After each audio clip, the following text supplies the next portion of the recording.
I don't really know what that achieves. I mean, it of course would be a big story, but this tournament would go ahead, and the fact is, unfortunately, the biggest issue probably that is non-religious and non-cultural is what happened with the buildings of the stadiums, and there's nothing we can do about that either, sadly. So.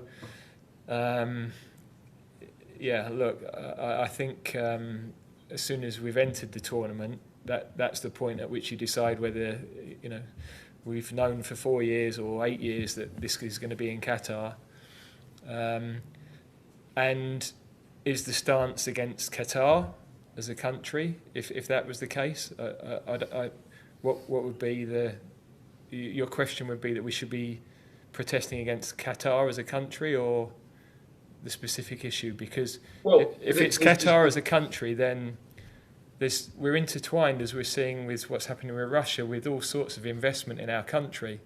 Sainsbury's, are we all going to stop shopping at Sainsbury's as a protest against Qatar? The Shard, there's all sorts of property investment. So we're in such a complex world of deals, as we've seen with Saudi Arabia recently. You know, on the one hand, people are saying about the investment in Newcastle. On the other, we're going and asking them to reduce the oil prices so that we can get our petrol cheaper. So I think we're all observing these things, and we're all in a state of, well, this is really difficult and entwined. That's why I said before Christmas, this is complicated.